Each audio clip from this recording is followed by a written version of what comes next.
So finally guys हम लोग 2025 में हैं और मैं इस 2025 में 26 इयर्स का हो चुका हूँ। और आज का जो वीडियो है काफ़ी ज़्यादा मुझे लगता है कि अ, अपने एक्सपीरियंस शेयर करना चाहता हूँ। मुझे लगता है कि जब हम 25 को क्रॉस करते हैं तो जो हमारा खून है और जो सोच है वो दोनों ही बदल जाता है। पता नहीं ऐसा क्यों लगता है, पर मेरी जो सोच है वो काफ़ी बदल गई हैं। और जब मैं 25 से पहले लाइक 24, 23, 22, 21, 20 उस पॉइंट ऑफ टाइम में था तो मेरी सोच काफ़ी अलग थी। और जैसे ही मैंने 25 को क्रॉस किया है तो आज जो मेरी सोच है वो काफ़ी बदल रही है। आई डोंट नो, क्या ये शायद ये एक तरह का एक इंडिकेशन है जो मुझे रिस्पॉन्सिबल बना रही है, या फिर मुझे लगता है कि आई शुड बी रिस्पॉन्सिबल। मैं खुद से बात कर रहा था और मुझे ये समझ में नहीं आ रही कि नहीं, मैं खुद से बात कर रहा था और मैं सोच रहा था कि क्या मैंने अब तक क्या किए हैं, कौन कौन सी ऐसी चीज़ें थी जो मुझे अपने उन अर्ली 25 से पहले, like when I was in my 16, when I cross my 20, okay, so that point of time अगर मुझे इन चीज़ों का रियलाइजेशन होता तो I would have been a better person. लेकिन मुझे लगता है कि अगर मैं तुम्हारे साथ ये शेयर करूँगा ना तो शायद it will bring some positivity. I would say you would have better attitude to look into your life, and I believe कि these experiences are going to be helpful for you also.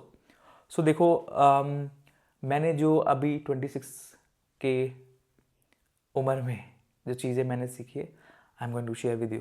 मेरा जो पहला point है, मुझे लगता है कि ये सबसे इम्पोर्टेंट चीज़ रहनी चाहिए किसी भी एक यूथ और एक लड़के या लड़की में, क्योंकि हम सबको उस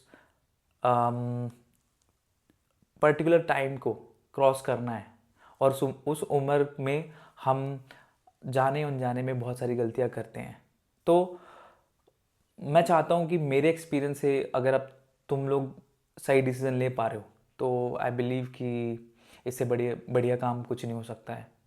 और कहीं ना कहीं हमें रियलाइज़ ये भी होता है कि काश हमें ये चीज़ें पता होती, क्योंकि हाँ, हम एक सर्टेन पॉइंट ऑफ टाइम पे, एक पीरियड पे और एक सिचुएशन पे आते हैं जहाँ हमें रियलाइज़ होता है कि यार मुझे ना ये नहीं करना चाहिए था, ये मुझे मुझे कुछ और कर लेना चाहिए था। काश मेरे पास कोई चीज़ होती जिससे कि मैं सीख पाता। लेकिन क्या करें, हम ह्यूमंस हैं और अकल कभी भी आ सकती है, पहले आ जाए या जल्दी आए, सॉरी, जल्दी आए या लेट आए, पर आती सबको है।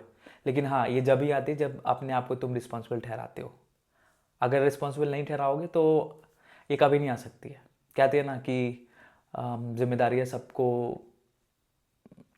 सबको समझ नहीं आती है और हर कोई उठा भी नहीं सकता है। किसी को जिम्मेदारियाँ 10 साल की उम्र में समझ आती है तो किसी को 60 साल में, और किसी को मरने के बाद, सॉरी, डेथ बेड पे पता चलता है। तो देखो, सो जो मेरा पहला पॉइंट है वो ये है कि choose your relationship wisely. Wisely क्यों यार? क्योंकि जब मैं 16 साल का था, 17 का, 18 का, 19 का, 20 का, 21 का, तो जो ये टाइम था ना, एक गोल्डन पीरियड होता है। और ना ये गोल्डन पीरियड तुम्हें पता नहीं चलता कि ये क्या, इसमें क्या मुझे करना चाहिए क्या नहीं। जहाँ तुम्हें फोकस करना चाहिए वहाँ तुम करते नहीं हो, ठीक है। और किसी लड़की से या लड़के से अट्रैक्ट हो जाते हो और तुम समझ लेते हो कि यार यही है वो, माँ बहू मिल गई या माँ दामाद मिल गया, तुम्हें लगता है, पर वो एक्चुअल में नहीं होता है। जिस टाइम पे तुम्हें अपने बोर्ड के एग्ज़ाम्स क्लियर करने चाहिए, अच्छे कॉलेजेस में एडमिशन लेने के लिए सोचना चाहिए, और उस टाइम पे तुम क्या करते हो, चिट-चैट करते हो और बातें बनाते हो। और तुम उस टाइम पे ये सोचते हो कि यार यही है जो है, मेरे को इसी के लिए जीना है, इसी के लिए मरना है। पर क्या होता है कि जो तुम्हारा रिलेशनशिप होता है वो बस एक अट्रैक्शन होता है। ये सिर्फ हम 16 और 20s वालों के लिए लागू नहीं है। हमारे जो अंदर की जो है ना कीड़ा, वो 21, 22, 24, ये सिर्फ एज पे मतलब डिपेंडेंट नहीं है, ठीक है। ये फैक्टर सिर्फ एज पे मतलब मैटर नहीं करता है, ये मैटर करता है तुम्हारी सोच पे। तो ना हम किसी भी लड़के या लड़के पे अपना दिल दे बैठते हैं और उसके लिए अपना एनर्जी एफर्ट लगाते हैं, और इवेंचुअली तुम्हें क्या मिलता है कि अगर तुम्हारा जो बंदा है या बंदी है उसने कुछ बढ़िया कर लिया तो डेफिनेटली ही और she is going to ditch you. Reason क्या है? क्योंकि तुमने अपने आप को प्रायोरिटाइज नहीं दिया। तुम्हारी प्रायोरिटी जो होनी चाहिए थी तुमने वो उसको प्रायोरिटाइज नहीं दी, जो अपनी सेकेंडरी चीज़ थी उसको दी। और इसमें भी देखो तुम्हारा जो रिलेशनशिप है इसमें मैं बेट कर सकता हूँ कि समझ नहीं आएगा। तुम्हारी बॉडी है यार, तुम अगर रिस्पेक्ट करोगे तो तुम्हारी भी कोई रिस्पेक्ट करेगा। मुझे लगता है कि तुम जल्दबाजी में पहली रिलेशनशिप में आए, फिर वहाँ से तुम्हारा ब्रेकअप होता है, दूसरे में गए, फिर वहाँ से ब्रेकअप होता है, फिर ना तुम्हारा जो माइंड है ना काफ़ी डाइवर्ट होता है। तुम्हारा जो पर्पज़ है लाइफ का वो तुम्हें नहीं मिलता है। तुम्हें लगता है कि तुम ना उस लड़की को मतलब अपने रिलेशन को तुम अपने एफर्ट और टाइम को दोनों ही इन्वेस्ट करते हो, देन एट द एंड तुम्हें कुछ मिलता नहीं है। तो this will not only still your time but it will ruin your mind and thinking. Even क्या होता है कि तुम्हारा जो गोल्स है उसको भी अचीव नहीं कर पाते हो, क्योंकि तुम्हारे नंबर्स कभी कम आ जाते हैं, एडमिशन तुम्हें मिलता नहीं है, ठीक है, और करना कुछ और था और कर कुछ और रहे हो। बाद में ना एक सर्टेन पॉइंट ऑफ टाइम आता है जहाँ पे तुम्हें रियलाइज़ होता है कि यार काश मुझे ये नहीं मिला होता या नहीं मिली होती है, ठीक है। तो चूज़ योर रिलेशनशिप वाइजली। जिसको भी तुम जिसको भी चाहते हो सोचो कि क्या वो मेरे लिए सही है। अगर तुम इस चीज़ को सोच समझ करते हो ना तो तुम्हारे एनर्जी और एफर्ट्स दोनों ही बचेंगे, ठीक है। सो मेरा जो दूसरा पॉइंट है वो ये है कि सेट योर गोल्स। देखो, जब तुम ना लाइफ में अपने गोल सेट करते हो तो तुम्हें ना एक तुम अपने आप से ही एक क्वेश्चन करते हो, फिर आंसर करते हो, और उस गोल को सेट करने के बाद तुम एक रोड मैप क्रिएट करते हो। फॉर एग्ज़ाम्पल देखो, मेरा भी गोल था कि मैं कुछ सर्टेन चीज़ें करूं, लेकिन अगर मेरा गोल नहीं होता तो मैं रैंडमली इधर उधर की चीज़ें करता और मैं एमलेस, कहते हैं ना कि बिना डोर के पतंग इधर से उधर कहीं जा रही है, उधर कोई पकड़ रहा है, कोई फाड़ भी सकता है, ठीक है। तो तुम्हें अपना गोल सेट करना है। बिना गोल के तुम घूमोगे, एमलेस घूमोगे, तो तुम्हारी लाइफ का पर्पज़ समझ नहीं आएगा। तो लाइफ का पर्पज़ निकालने के लिए तुम्हें सेट करना है। और देखो, गोल्स कुछ भी हो सकता है। गोल्स तुम्हारा जब गोल्स को ना तुम हमेशा एक बड़ा गोल सेट करो और उस बड़े गोल को, उस बड़े एम को, टारगेट को तुम सब चीज़ों में डिवाइड करो और उसको हर हर पॉइंट ऑफ टाइम पे तुम्हें उसको एनालाइज करना है कि मैंने कितना अचीव किया है, ठीक है।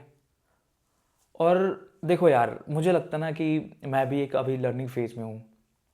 मैं इसलिए कह रहा हूँ क्योंकि हम आसपास देखते हैं कि अगर तुम स्टूडेंट हो तो तुम्हें लगता होगा कि यार मेरा दोस्त है, उसने काफ़ी कुछ अचीव किया है, ही वॉज द टॉपर और ऐसा कुछ है।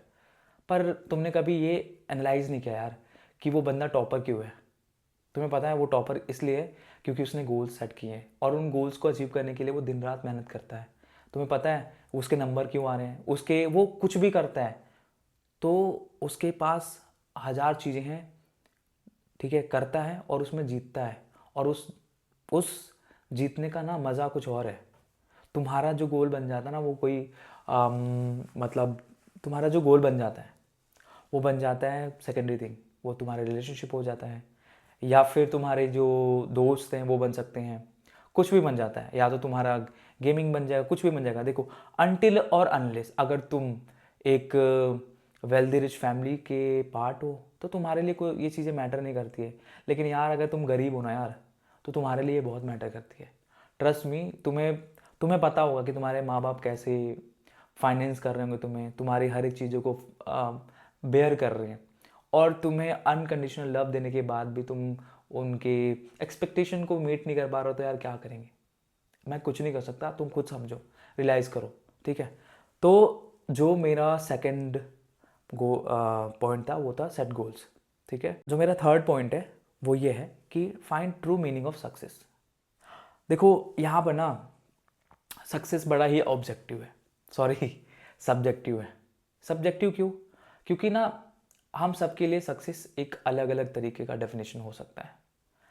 एक बच्चे के लिए क्या हो सकता है, जो न्यूबॉर्न बेबी है उसको, उसके लिए सक्सेस, वो सक्सेसफुल जब हुआ था जब उसने अपने मुंह से अपने अपने आप को एक्सप्रेस करना सीखा होगा। मे बी उसने सीखा था मम या माँ, कुछ भी। तो सक्सेसफुल तुम हर कोई सक्सेसफुल है, बस उसको रिकग्नाइज करना आना चाहिए तुम्हें। मेरे लिए सक्सेसफुल होने का मतलब क्या है कि मैं 2025 में मैंने अपनी जो 2017 की जो मेरी ख्वाहिश थी, डिज़ायर थी, मैं आज इसको फुलफ़िल करूँ यूट्यूब पे वीडियो बनाकर। उस टाइम पे मैं इसलिए नहीं कर पाया क्योंकि मेरे पास पैसे नहीं थे। पैसे नहीं थे क्योंकि मेरे पास I was getting fund from my parents and I didn't want to waste their money.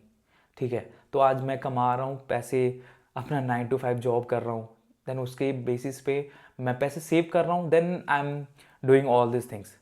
ठीक है, तो ये मेरा एक, मैं सक्सेसफुल हूँ क्योंकि मैंने एक वीडियो अपलोड कर दिया है और तुम लोगों ने बहुत प्यार दिया है। थैंक यू सो मच उसके लिए।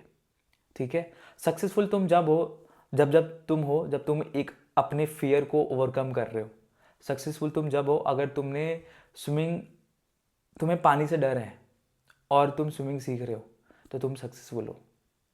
तुम्हें लगता है कि तुम्हें मैथमेटिक्स से डर है, तुम्हें मैथमेटिक्स समझ नहीं आती है, तुम्हें लगता है, अगर तुम काम करने वाले बंदे हो, तुम्हें लगता है कि तुम्हें एक्सेल नहीं आता है, मुझे डेटा एनालिटिक्स नहीं आती है, लेकिन तुम्हें सीखना है, तो जैसे तुमने स्टार्ट किया, शुरू किया, तो तुम वहाँ सक्सेसफुल हो रहे हो मेरे दोस्त। समझो, डिफाइन करो। ठीक है, तो ये है actual meaning of being successful.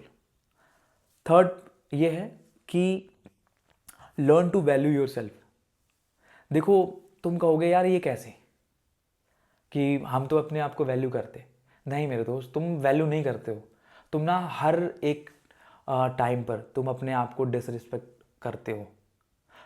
कैसे, मुझसे पूछो कैसे, तो कैसे यार, तुम अननेसेसरी उस लड़की को चेंज कर रहे हो जो तुम्हें भाव नहीं दे रही है। क्या तुम्हारे कुछ वैल्यूज़ नहीं है? तुम किसी को अपना टाइम एफर्ट क्यों दे रहे हो? तुम्हें लगता है अगर तुम्हें वो पसंद करती होगी तो तुम्हें एक्सप्रेस करेगी ना यार।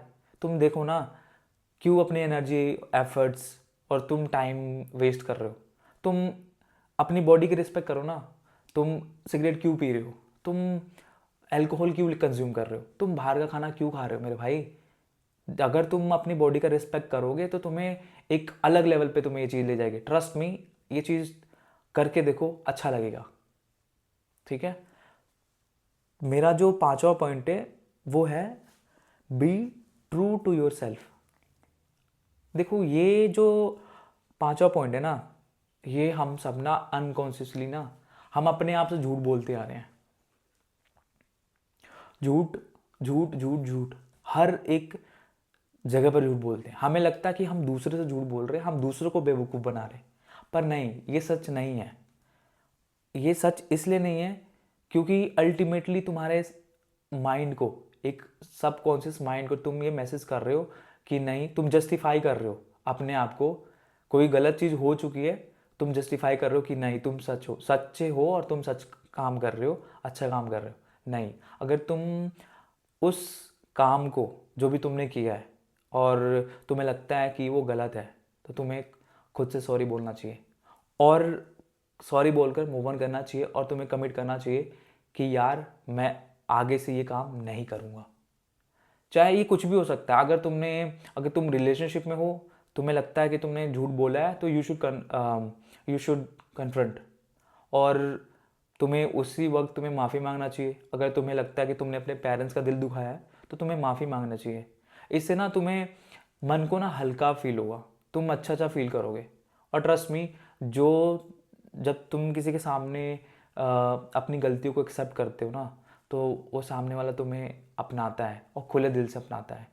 ठीक है, तो हमेशा तुम्हें क्या चाहिए, तुम्हें क्या करना है, तुम किसके साथ टाइम स्पेंड करना चाहते हो, ये तुम डिसाइड करोगे। ठीक है। True to be yourself का मतलब ये है कि तुम्हें, मान लो तुम्हारे दोस्त हैं, फ्रेंड्स हैं, और they are asking you to join them for a party और क्लब, ठीक है, but you are not feeling good to join them. somehow you are managing yourself, you are convincing yourself कि नहीं यार मुझे जाना है, आई हैव टू गो। लेकिन what you can do कि मना कर दो यार।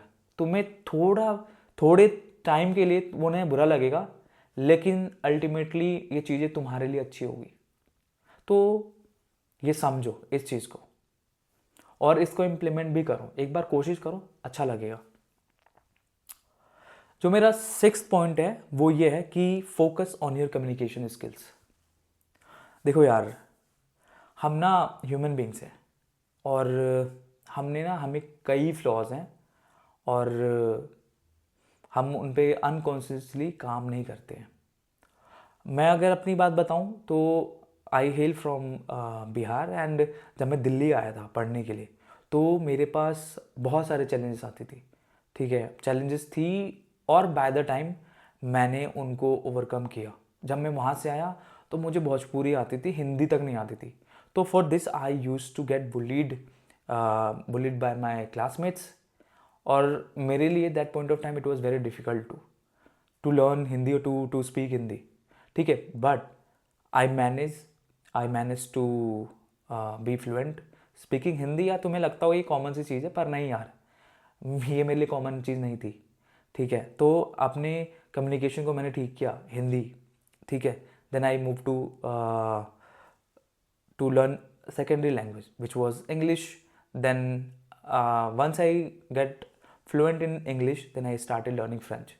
So देखो, हेयर कम्युनिकेशन का मतलब ये नहीं कि तुमने ये सब चीज़ें सीख ली और कर ली। Communication is all about how you are communicating your words, how you are expressing your things to other person, and with that thing the person is getting you what you want to make him understand, him or her, ठीक है। सो तुम्हें सीखना है, ये नहीं कि तुम्हें लगता है यार एटलीस्ट तुम मैथमेटिक्स के टॉपर हो, ठीक है, लेकिन तुम्हें एक अपनी बातें रखनी नहीं आती किसी को, तो तुम्हें obviously you will not be get what you wanted, but there is someone who know how to express himself, then he'll get what he wanted to get, what he deserve, ठीक है। तो कम्युनिकेशन पे focus करो। ऐसा नहीं है कि देखो, मेरे में भी फ्लॉज हैं और मैं स्टिल लर्निंग फेज में हूँ। तो मुझे लगता है कि तुम्हें भी कम्युनिकेशन पे पूरा ध्यान देना चाहिए और तुम्हें सीखना चाहिए कि अपने बातों को कैसे रखना है और सामने वाले तुम्हारी बातों को समझे और सुने, ठीक है। तो मेरा जो 7th पॉइंट है वो है ये कि learn maths and data analytics. देखो यार, मैं एक ऐसा स्टूडेंट रहा हूँ कि मुझे ना शुरू से मैथमेटिक्स से नंबर से मुझे प्रॉब्लम्स रहे। मैं जब 10th में था तो मुझे लगता था कि यार इस बार मैं 10th दे दूँगा, उसके बाद से मैं मैथमेटिक्स कभी नहीं टच करूँगा। लेकिन जब मैंने 10th का एग्ज़ाम दिया, ठीक है, तो मुझे एक्चुअली में पता चला कि यार अगर तुम लोगे क्या, मुझे तो लगता था कि मैं साइंस के लिए मैं क्या साइंस को मैं परस्यू नहीं कर सकता हूँ, मैं साइंस के लिए बना नहीं हूँ, ठीक है। फिर मुझे लगा बीच का ले लेते हैं, एटलीस्ट आर्ट्स नहीं लेना है मुझे, कॉमर्स लेना है, चल ठीक है कॉमर्स ले लेंगे।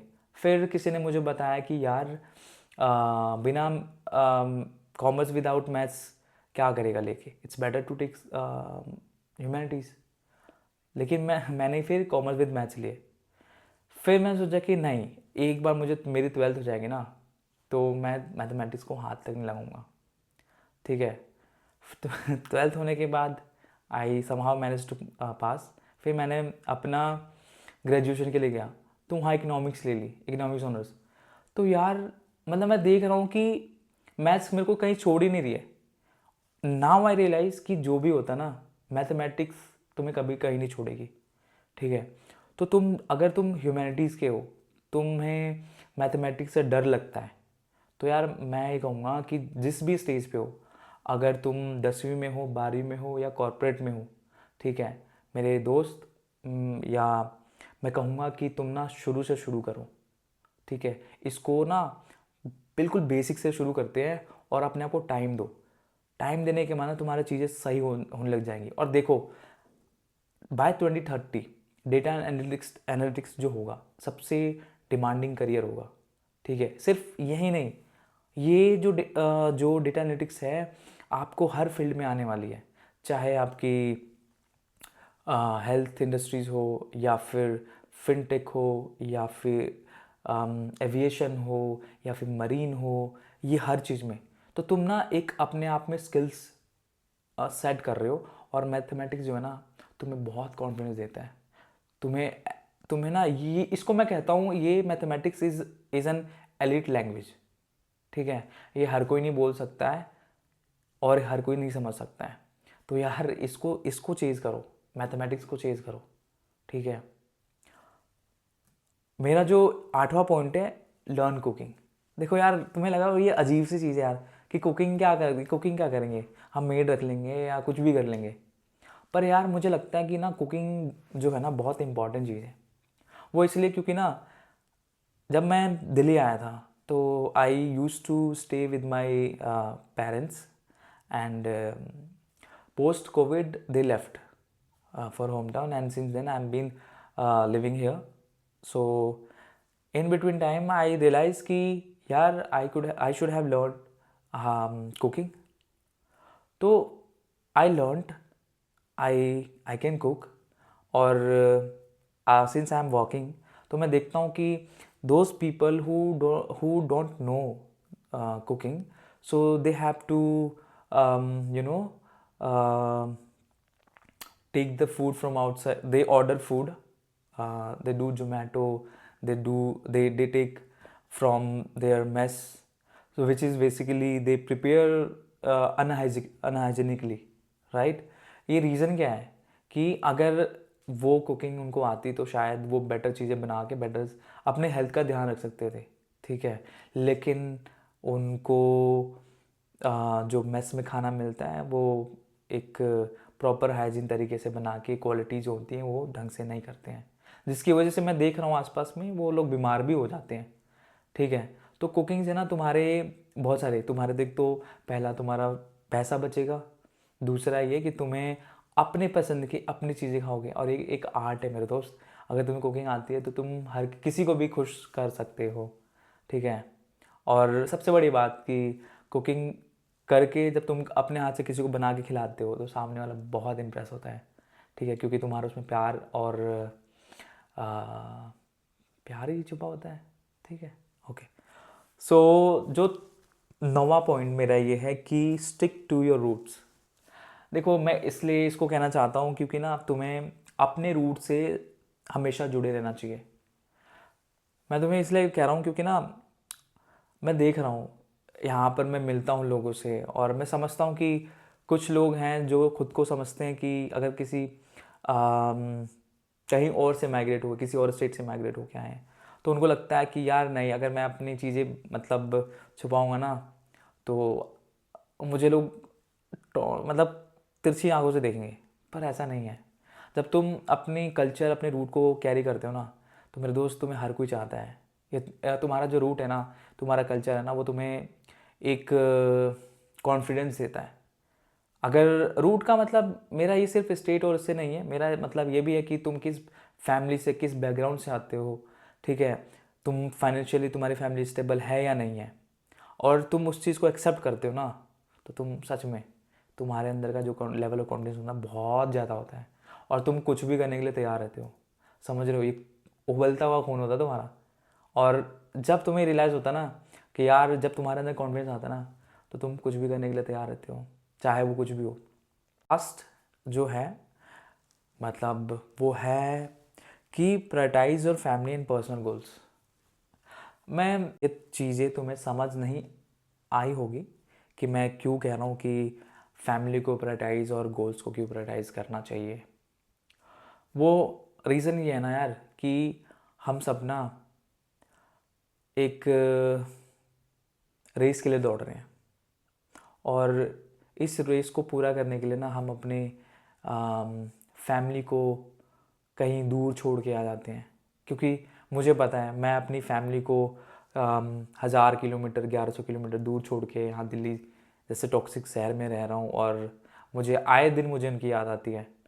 जब मैं छोटा था तो मैंने अपना घर छोड़ दिया था। I stayed away from my mummy and मैं यहाँ रह रहा था, और उसके बाद से I use to get hardly I used to get hardly time to give some time to them, because I have to look after my all studies and other things. Once I done with my education, then I started working, and now I'm working, so I hardly get time.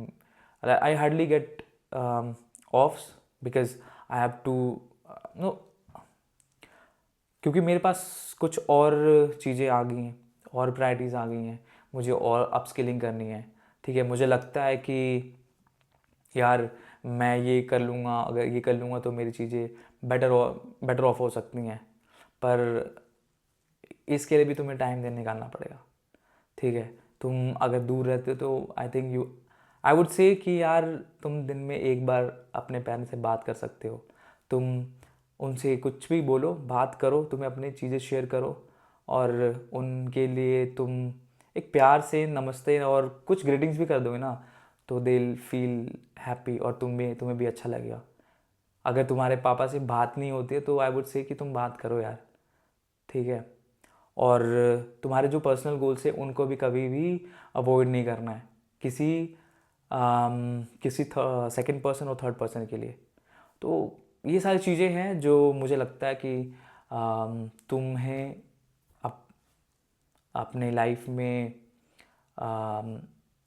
Apply करनी चाहिए, और भी बहुत सारी चीज़ें हैं जो मैं तुम्हारे साथ शेयर करना चाहता हूँ, लेकिन मुझे लगता है कि ये वीडियो जो है बहुत आगे लंबी हो सकती है। तो यार लास्ट में मैं ये भी कहना चाहता हूँ कि थैंक यू सो मच, आप लोगों ने मुझे सपोर्ट किया और मुझे अच्छा लगा। मुझे नहीं पता था कि जब मैंने अपलोड किया था वीडियो को, तो मुझे लग रहा था कि यार सिर्फ मैंने ही व्यू किया था, ठीक है, और सिर्फ एक उसमें सिंगल व्यू था। लेकिन जब मैं शाम को देखा तो यार मैंने कहा कि यार इतनी व्यूज़ आ गई और लाइक्स भी आ गई। तो थैंक यू सो मच, और उन सब्सक्राइबर्स के लिए भी जिन्होंने मुझे अपने दिल से सब्सक्राइब किया है। और लेट्स सी हम कैसे ग्रो करते हैं। अब भी कुछ आइडिया नहीं है, मैं देख रहा हूँ कि कैसे क्या करना है, और तुम्हारा सपोर्ट रहा तो मैं आगे बढ़ूँगा। ठीक है, और मैं ये भी करूँगा कि मैं नई नई चीज़ें करूँगा, और जितनी भी चीज़ें बातें होंगी, मेरे को जो भी लगता है, I will be here to share my things with you. और भी चीज़ें हैं, पता नहीं क्या क्या करने वाला हूँ, बस मुझे तुम्हारा सपोर्ट चाहिए, और मुझे लगता है कि तुम लोग दोगे। Thank you so much guys, और देखो लाइक और सब्सक्राइब और कमेंट भी कर देना। Thank you, have a nice day.